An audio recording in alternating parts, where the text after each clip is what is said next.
Tarquin of Cheapside. Running footsteps, light, soft-soled shoes made of curious leathery cloth brought from Ceylon, setting the pace. Let's try that over again.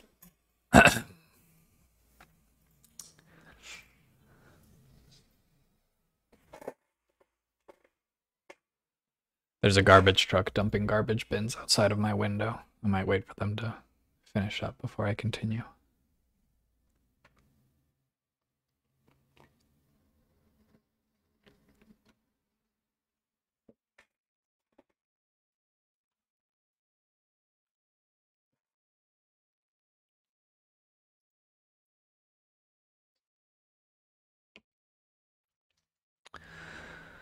Okay. Tarquin of Cheapside. Running footsteps, light, soft-soled shoes made of curious leathery cloth brought from Ceylon, setting the pace. Thick, flowing boots, 2 pairs, dark blue and gilt, reflecting the moonlight in blunt gleams and splotches, following a stone's throw behind. Soft shoes flashes through a patch of moonlight, then darts into a blind labyrinth of alleys and becomes only an intermittent scuffle ahead of somewhere in the enfolding darkness. In go flowing boots, with short swords lurching and long plumes awry, finding a breath to curse God in the black lanes of London. Soft shoes leaps a shadowy gate and crackles through a hedgerow. Flowing boots leap the gate and crackles through the hedgerow, and there, startlingly, is the watch ahead. 2 murderous pikemen, of ferocious cast of mouth acquired in Holland and the Spanish marches. But there is no cry for help. The pursued does not fall panting at the feet of the watch, clutching a purse. Neither do the pursuers raise a hue and cry. Soft shoes goes by in a rush of swift air. The watch curse and hesitate, glance after the fugitive, and then spread their pikes grimly across the road and wait for flowing boots. Darkness, like a great hand, cuts off the even flow of the moon. The hand moves off the moon, whose pale caress finds again the eaves and lintels, and the watch, wounded and tumbled in the dust. Up the street one of flowing boots leaves a black trail of spots until he binds himself, clumsily as he runs, with fine lace caught from his throat. It was no affair for the watch. Satan was at large tonight, and Satan seemed to be he who appeared dimly in front, heel over gate, knee over fence.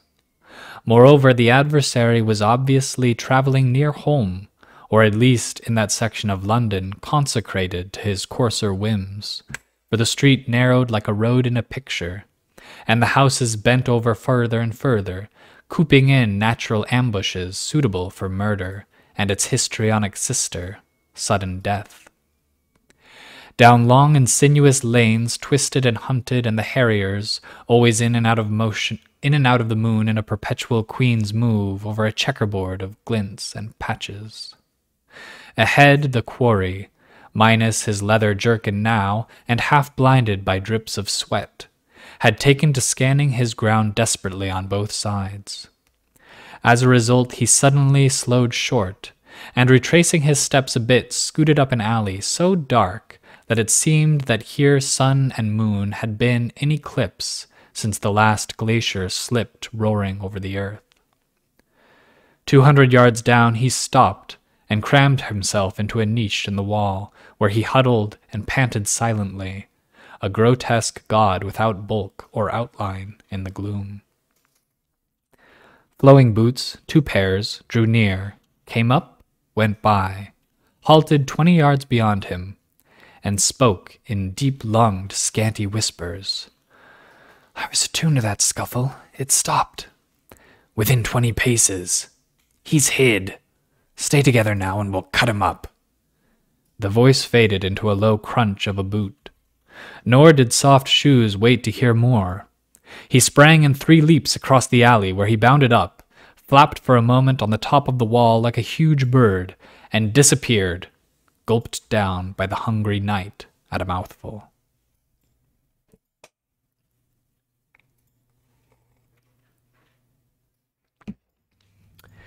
He read at wine, he read in bed, he read aloud had he the breath. His every thought was with the dead, and so he read himself to death. Any visitor to the old James I graveyard near Pete's Hill may spell out this bit of doggerel, undoubtedly one of the worst recorded of an Elizabethan, on the tomb of Wessel Castor. This death of his, says the antiquary, occurred when he was 37. But as this story is concerned with the night of a certain chase through darkness, we find him still alive, still reading. His eyes were somewhat dim, his stomach somewhat obvious. He was a misbuilt man and indolent. Oh heavens! But an era is an era, and in the reign of Elizabeth, by the grace of Luther, Queen of England, no man could help but catch the spirit of enthusiasm. Every loft in Cheapside published its magnum folium, or magazine, of its new blank verse. The Cheapside players would produce anything on sight, as long as it got away from those reactionary miracle plays, and the English Bible had run through 7 very large printings in as many months. So Wessel Caxter, who in his youth had gone to sea, was now a reader of all on which he could lay his hands. He read manuscripts in holy friendship. He dined rotten poets. He loitered about the shops where the Magna Folia were printed, and he listened tolerantly while the young playwrights wrangled and bickered among themselves, and behind each other's backs made bitter and malicious charges of plagiarism, or anything else they could think of. Tonight he had a book, a piece of work which, though inordinately versed, contained, he thought, some rather excellent political satire. The Fairy Queen, by Edmund Spenser, lay before him under the tremulous candlelight. He had ploughed through a canto, he was beginning another. The Legend of Britomartis, or of Chastity. It falls me here to write of chastity, the fairest virtue far above the rest. A sudden rush of feet on the stairs, a rusty swing open of the thin door, and a man thrust himself into the room, a man without a jerkin, panting, sobbing, on the verge of collapse. "Wessel," words choked him, "stick me away somewhere, love of Our Lady." Caxter rose, carefully closing his book, and bolted the door in some concern. "I'm pursued," cried out Soft Shoes. "I vow there's 2 short-witted blades trying to make me into mincemeat, and near succeeding. They saw me hop the back wall."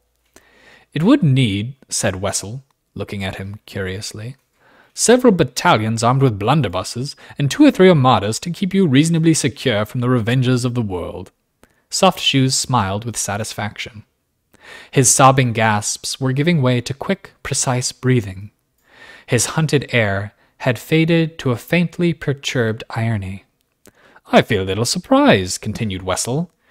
"There were 2 such dreary apes, making a total of 3. Only 2 unless you stick me away. Man, come alive, they'll be on the steps in a spark's age."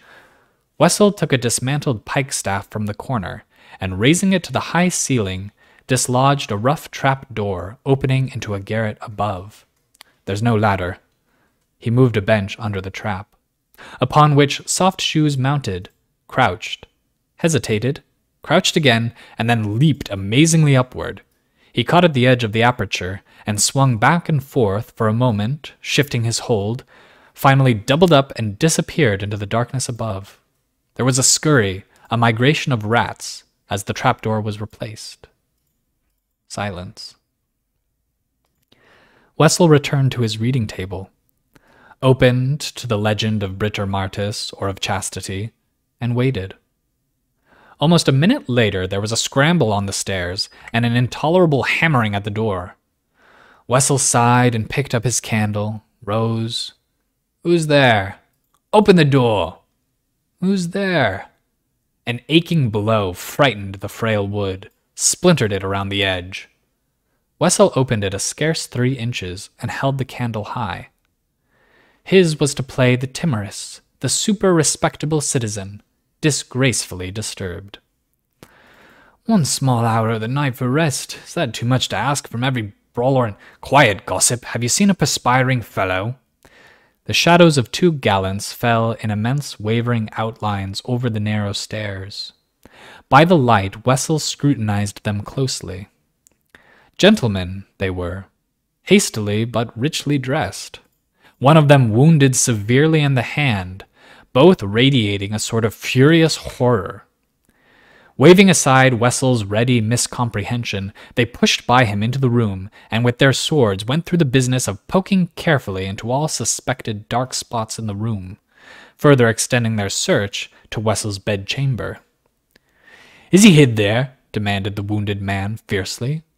"Is who here?" "Any man but you." "Only 2 others that I know of." For a second, Wessel feared that he had been too damned funny, for the gallants made as though to prick him through. "I heard a man on the stairs," he said hastily. "Full 5 minutes ago it was. He most certainly failed to come up." He went on to explain his absorption in the Fairy Queen, but for the moment at least, his visitors, like the great saints, were anesthetic to culture. "What's been done?" inquired Wessel. "Violence," said the man with the wounded hand. Wessel noticed that his eyes were quite wild. "My own sister! Oh, Christ in heaven, give us this man!" Wessel winced. "Who is the man?" "God's word, we know not even that. What's that trap up there?" he added suddenly. "It's nailed down. It's not been used for years." He thought of the pole in the corner and quailed in his belly, but the utter despair of the 2 men dulled their astuteness. "It would take a ladder for anyone, not a tumbler," said the wounded man listlessly. His companion broke into hysterical laughter. "A tumbler! A tumbler!" Wessel stared at them in wonder. "That appeals to my most tragic humor," cried the man. "That no one could get up there but a tumbler." The gallant with the wounded hand snapped his good fingers impatiently. "We must go next door, and then on." Helplessly they went as 2 walking under a dark and storm-swept sky. Wessel closed and bolted the door, and stood a moment by it, frowning in pity. A low-breathed "Ah!" made him look up. Soft Shoes had already raised the trap, and was looking down into the room, his rather elfish face squeezed into a grimace, half of distaste, half of sardonic amusement. "They take off their heads with their helmets," he remarked in a whisper. "But as for you and me, Wessel, we are 2 cunning men." "Now you be cursed," cried Wessel vehemently. "I know you for a dog, but when I hear even the half of a tale like this, I know you for such a dirty cur that I am minded to club your skull." Soft Shoes stared at him, blinking. "At all events," he replied finally, "I find dignity impossible in this position." With this, he let his body through the trap, hung for an instant, and dropped the 7 feet to the floor. "There was a rat considered my ear with the air of a gourmet," he continued, dusting his hands on his breeches. "I told him in the rat's peculiar idiom that I was deadly poison, so he took himself off." "Let's hear of this night's lechery," insisted Wessel angrily. Soft Shoes touched his thumb to his nose and wiggled the fingers derisively at Wessel. "Street gammon," muttered Wessel. "Have you any paper?" demanded Soft Shoes irrelevantly, and then rudely added, "Or can you write?" "Why should I give you paper?" "You wanted to hear of the night's entertainment, so you shall, and you give me pen, ink, a sheaf of paper, and a room to myself." Wessel hesitated. "Get out," he said finally. "As you will, yet you have missed a most intriguing story." Wessel wavered. He was soft as taffy, that man. Gave in. Soft Shoes went into the adjoining room with the begrudged writing materials and precisely closed the door. Wessel grunted and returned to the Fairy Queen. So silence came once more upon the house.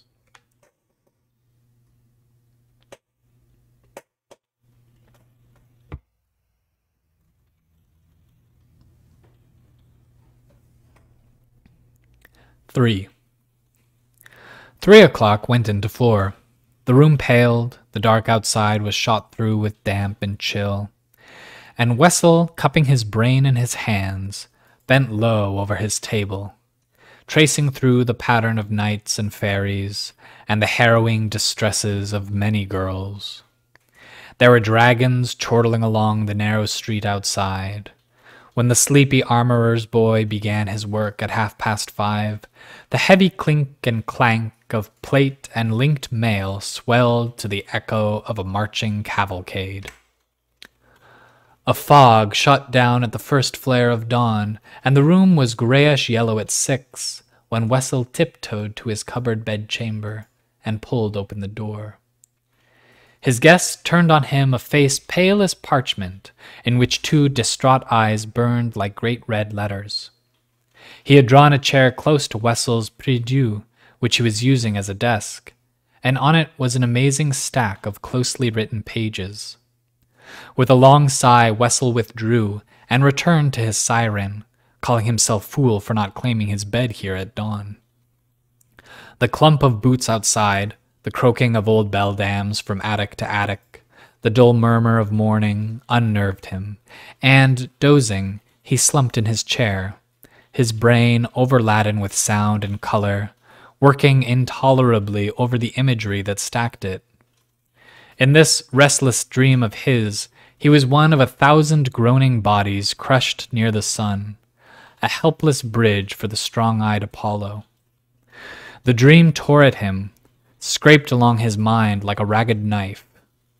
When a hot hand touched his shoulder, he awoke with what was nearly a scream to find the fog thick in the room, and his guest, a grey ghost of misty stuff, beside him with a pile of paper in his hand. "It should be a most intriguing tale, I believe, though it requires some going over. I ask you to lock it away, and in God's name let me sleep." He waited for no answer, but thrust the pile at Wessel, and literally poured himself like stuff from a suddenly inverted bottle upon a couch in the corner. Slept, with his breathing regular, but his brow wrinkled in a curious and somewhat uncanny manner. Wessel yawned sleepily, and, glancing at the scrawled, uncertain first page, he began reading aloud very softly.